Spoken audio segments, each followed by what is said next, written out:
fine. Hello and very warm welcome back to the Gimme Whole Year Wrestling Podcast. My name is Ant and I'm joined by... Dom, I'm just finished picking my nose. Hang on a sec. Just like a little girl did, Lacey Evans' daughter. At the Rumble, she was picking her nose. I was going to say context. Let's talk a little bit today about legacy. Indeed. There's a lot of talk on the internet at the minute, especially with Edge coming back, about should he be back? Is he going to ruin his legacy? And I think we've both got different opinions about it. Well, no. I mean, it was in the car. We were, you know, I watched the Rumble, and you know, I was calling you because I really enjoyed the Rumble. Mm-hmm. I enjoyed NXT Worlds Collide, which you can see in another video of our channel. We've great got fun, the review up, yeah. Great fun doing that.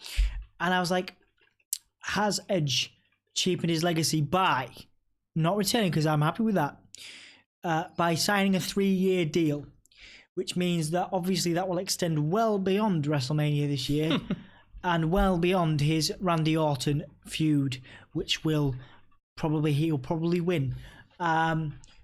What does that cheapen his legacy? And I'll tell you why I thought about that. So I believe that the Undertaker has cheapened, if not ruined, his legacy by coming back for big money deals and competing in these, we'll say, less than 5 gay star matches. And then also there's other examples. Goldberg is another example. Goldberg had it, really? Oh, he had a great match with Dolph Ziggler, but that's because he had a great match with Brock Lesnar. If he left it there, it would have made his legacy even stronger. So I strongly disagree with you, and I think that's why we're doing this podcast, so we can get your opinions on it. I'm going to go through my list of people that have done this, in my opinion. Ric Flair was, and I know it sounds strange, right? Because Ric Flair, right? His last match was in his last competitive match was in TNA with Hulk Hogan, I think. Mm-hmm. And while you're gonna make some arguments, and we'll debate this, that shouldn't have happened. He had some great matches. He put over Jay Lethal, and there's a viral promo of Jay Lethal impersonating Ric Flair, which everybody should go watch because it's funny. It's Jay Lethal. He's awesome. Okay, fine. Some of that was good, but then you've got let's go. Let me defend Ric Flair first. Ric Flair. I want to go through them all. No, because then how am I going to defend them all? No. Shut up and let me talk. How about shut up? No, listen. Shut up. Right. Whoa, so Ric Flair. Right. Okay. Ric Flair didn't cheapen his legacy because nobody gives a damn about that. People remember Ric Flair's last match, and in 10 years' time, they will remember his last match being that match against Shawn Michaels at WrestleMania. Not smarky real wrestling fans. No, real wrestling fans won't give a damn about it. Legacy as a term. Right, go on. So that's my opinion on it. Wrestling fans are finicky. They're picky. I don't care that Ric Flair had that match. For me, his last match was at Shawn Michaels, and it was great. Mick Foley's last match, TNA, in like an Extreme Rules match with Ric Flair. I think that was his last match because he's done stuff with Joey Ryan since. I think that, it was his last major TV match or whatever, okay, cool. Right? And I liked it because I'm a fan of Extreme Rules hardcore matches, but I think that was the last match, the pair's last match on mainstream television. Okay. Because TNA was a lot bigger in those days because of the people that were performing on it. Hulk Hogan, same thing. Hulk Hogan has publicly said he is still campaigning, for a WrestleMania match. Cool, he'll probably get one at Tampa this year. Yeah. Primarily because his last match was in TNA. Right. But it doesn't matter. Right. Hulk Hogan's legacy is not TNA. Hulk Hogan's legacy is... It's in the record books. And as much as we can say it doesn't matter, it's there, and it's there for them in the back of their heads, and it's there for the smarky wrestling fans, which, let's be honest, are the majority of wrestling fans. I'm not... You tell me it's different. The majority of wrestling fans are picky. They will pick at it. Obviously, these performers know it because it's in the back of their heads. Guys like Mick Foley are okay with it, I'm sure, because they do other things. He goes on comedy tours or whatever, right? Ric Flair, maybe he's fine with it because he's in rap videos now and he's like an internal, superstar. But like Shawn Michaels, Shawn Michaels knows that Saudi Arabia match was terrible. Yep. He wishes he hadn't done it. Cool. And I think it cheapens his legacy because It's there. It's something people can go back on. He's had plenty. All of who you said have had plenty of awful matches. Even when they were building up their legacy, they've had some terrible matches. Hulk Hogan, used as an example, has had very few great matches, right? And he's still got a legacy. And in 10 years, people won't give a damn. I don't care that he had matches in TNA. You could argue. So did he cheapen his legacy when he went back to WWE? Well, he hasn't performed. When he went back to WWE after WCW broke up, did he cheapen his legacy then? No, I think that was a part of it. Okay, so at what point does it stop? Performers get older. Performers don't. It stops when wrestling. It stops. When wrestling stops. No. Let me. But a last match does not mean anything towards a legacy. A legacy is there. Legacy, by definition, is something that is built up over a long period of time. You can't just wipe away something. Okay, all right. Kurt Angle. All right. The majority of wrestling fans are annoyed that it went the way it did. That Corbin was the one to retire him. And let's be honest, his last matches, as a new member of the Shield, whatever, were not great. None of them were great. No, they weren't. Right? Does that cheapen his legacy? Tell me. No, because I remember what he did in 2012. And that's what his legacy is. Legacy is something that's built over time. It's not built... No one will remember that. No one will care. Did Mick Foley cheapen his legacy by becoming a general manager? No, because he made some of it great. Did he cheapen his legacy by becoming a general manager the second time and it not being as funny as the first time? No one cares. They remember the good points. All right, fine. Okay. I'd like to believe you. We're gonna have I think across this video, and I think this is very much a one that is interactive and that people can comment on with their opinions. So I encourage you to comment. Legacy on what does it mean. I definitely think Undertaker, Shawn Michaels, Kurt Angle, Ric Flair. Did Shawn Michaels cheapen his legacy when he come back after the injury No, that was part of it. So, but at what point is it not part of it? It's all part of it. When you all the legacy. When you compromise, Mick Foley retired and came back to active competition, right? But loads of them retired. Shawn Michaels had retired and came back. It's exactly the same thing. He come back and had like a 4-year wonderful run and a couple of great matches against Undertaker at WrestleMania. He did, didn't he? I mean, there's some of the best matches of his career as well. Yeah, in a different way, but he'd retired and come back. But I think I genuinely think that I'm not necessarily ruined, but I would say cheapened. I'll change my phrasing. Cheapened. No, and I think you're right and this is my frustration with it, and this is why I'm getting frustrated. Is that everyone goes on about how it's ruining the legacy and stuff like that. Why care? If you get to see the Undertaker, wonderful. If you went to WrestleMania and the Undertaker come out, how would you feel? Pretty nostalgic, to be fair. You'd be pretty nostalgic, and that's all it's about. His match against Roman Reigns, it was a shambles at WrestleMania, but it was still entertaining. There was something there that was entertaining, a story that was entertaining. His match against Rusev at Saudi Arabia, the casket match, it was good. It was cool. It was fun. It was one of his better matches of previous years. He's not going to be who he was 20 years ago, but none of them are. I'm not asking for that. I just think you should. Shawn Michaels was. Steve Austin is the closest.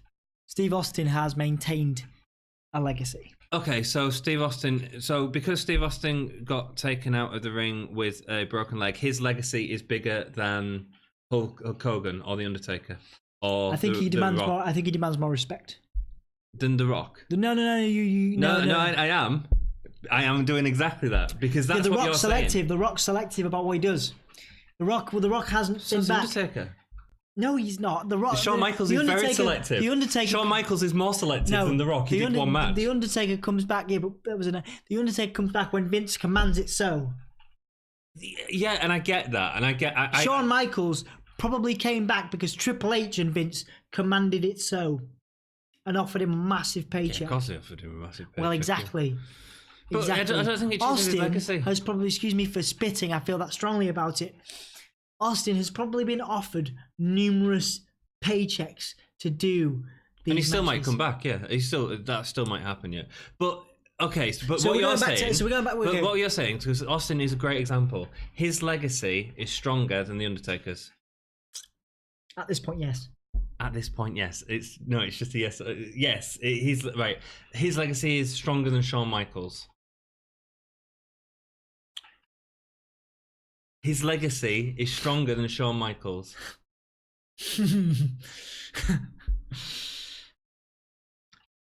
That's an interesting one, actually.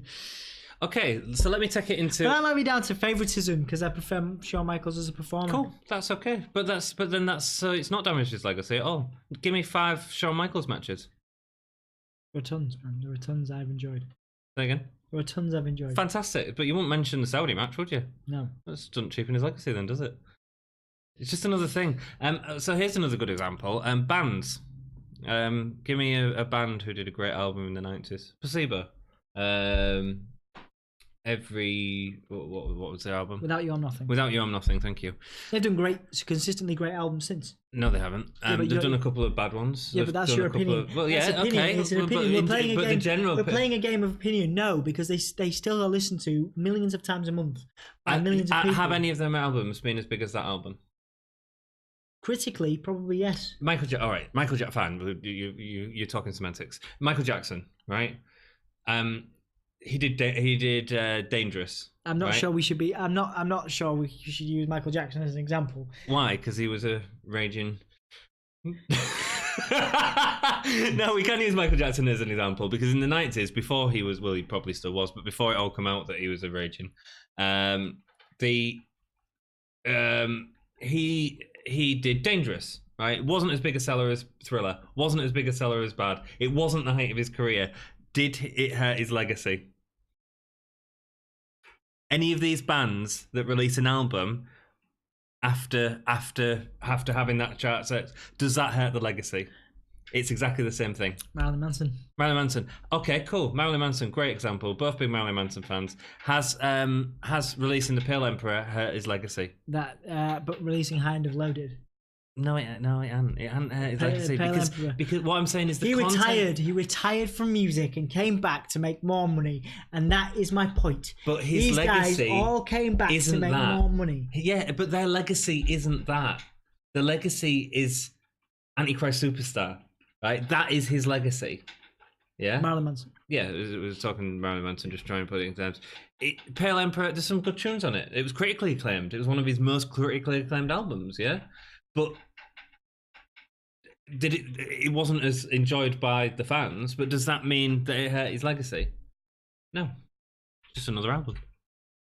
What I'm trying to say is that these wrestlers who are having matches, it's just another part of the career. Okay, well, all right, so it's an interesting argument, but and I see your points. Obviously we have a difference of opinion. So you still think it hurts his legacy? Yeah. Okay. But I'm gonna ask you, do you think it's possible then? Because obviously you fought, and I'm not because I agree with a lot of your points. I absolutely agree. Mm-hmm. Do you think it's possible to ruin a legacy? And has anybody, in your opinion, done that? One person. Go on. Only one person who's potentially hurt the legacy, but I don't necessarily even think that's true. One. Chris Benoit. That's because what he did was vile and terrible and something that we all frown upon and all, yes. It was wrong what he did. And I think even now, and of course, but obviously in this modern day, obviously with more mental health awareness, not that it's obviously a separate conversation, but it was heavily, his mental health was affected heavily by his injuries sustained in the wrestling ring. I get all that. But I do still think his legacy has been tarnished because of that. There are people that fight for Benoit's legacy on the internet, in YouTube videos, millions of YouTube videos, and also his son has just come out of the woodwork and had an interview with another popular wrestling interviewer. That's readily available for the world to view. Yeah, Chris Van Vliet did a great interview with him. And so, and he is actively trying to pursue an in-ring career as Chris Benoit Jr. We will see. No, I don't think it would. But anyway, his legacy. I think that is starting to go. As time goes on, I think more people are watching Chris Benoit's work and going, he was well before his time and a great wrestler. And I think slowly people are starting to forget about that tragedy. Not forget about it. But I think he's the closest to being a tarnished legacy. We can go deeper here, and obviously we have to be. Oh, here we go. Here we go. Michael Jackson, Chris Benoit. Who's next? No, we have to go. We have to be respectful here. China. Yeah. Right. Are we along those lines? Because China in a wrestling ring is incredible. Did China tarnish her legacy? Is that what you're asking me? With her work outside of the ring? No, definitely not. Doing porn and killing your wife and child is not the same. She had a career. She did what she had to do. She did what she did. She did what she enjoyed or didn't enjoy doing. It was just another step. Did she tarnish her legacy in the ring? But I think Triple H and those other people for years looked at it like that. Well, they didn't want people searching for China. Clearly, there are other people that have, and I'm not saying I'm right. I'm definitely not saying I'm right. This is why we're doing this video. You've come up with some fantastic points. I'm glad, because I thought you was going to be quite closed off to it, actually. No. And I get your I get your point, because it's quite. I hear a lot of people on podcasts talking about legacy and stuff like that, and I go, well, but what is legacy?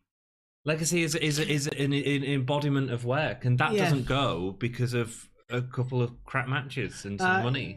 But just forget about them. Is it Jimmy Snuka that was in a more recently? He was in a murder trial.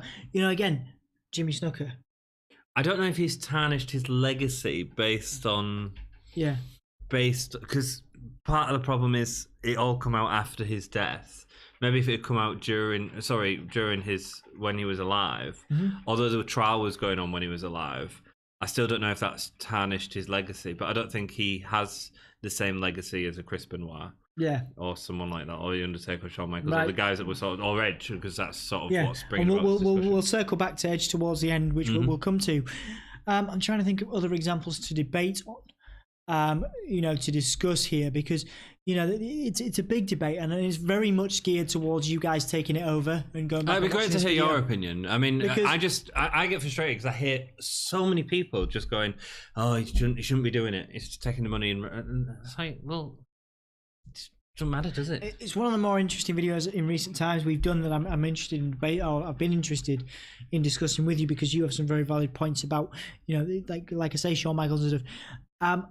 Like I say, there are other examples we could do, but again, your argument there would be the same with China. So Sonny is another example. Sonny would be the same. Who's been massively, he's been involved in a lot of criminal activity in the past. Yes. But again, to do a lot with mental health and the kind of going from being a star and being on a worldwide stage to not having that. Yeah. And some people deal with that better than others. Yeah. And she was making a book at one point. I mean, my example of going to going towards your side would be DDP, who just came back on AEW and had a fantastic match in AEW and did a dive, and it was brilliant. Good. Yeah, it was just a spot fest. It wasn't DDP's best match. No, by any stretch.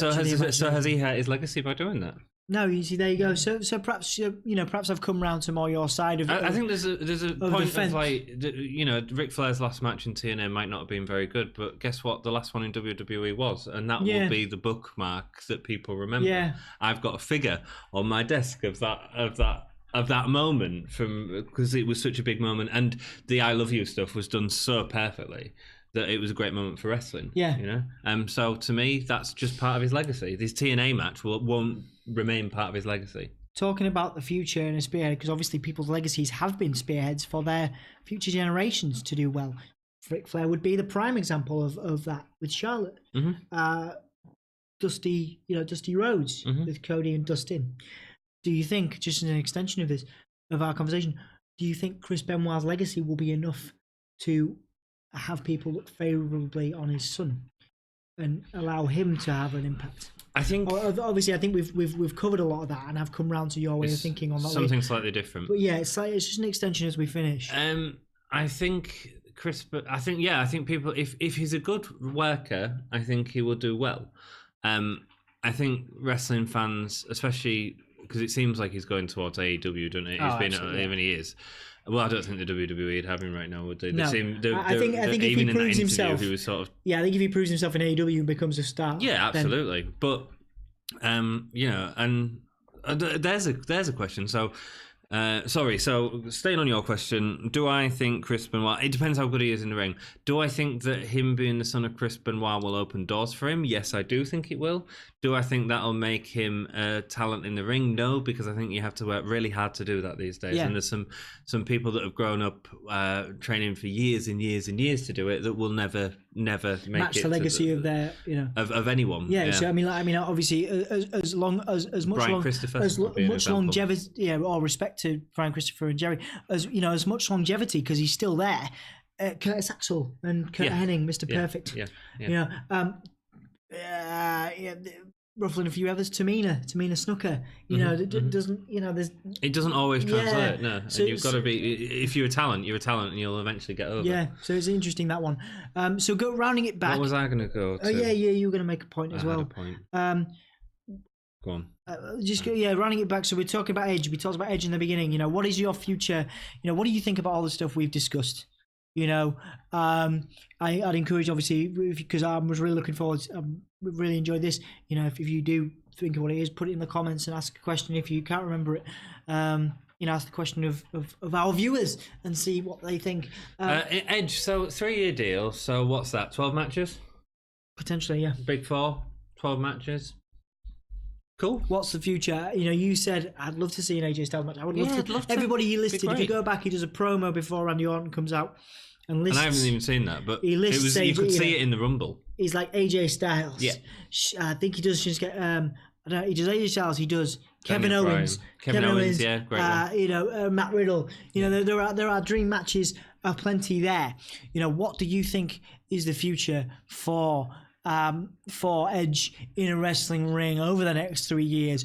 And do you think, crucially, that he can cheapen his legacy or ruin his legacy? Or do you think, like Anthony, and I understand Anthony's points on this, do you think it's only going to serve to strengthen it and expand it and add to it in the same way that I don't necessarily think I'm saying he's going to add to his legacy. What I'm saying is it'll either add to his legacy or we'll just forget about it.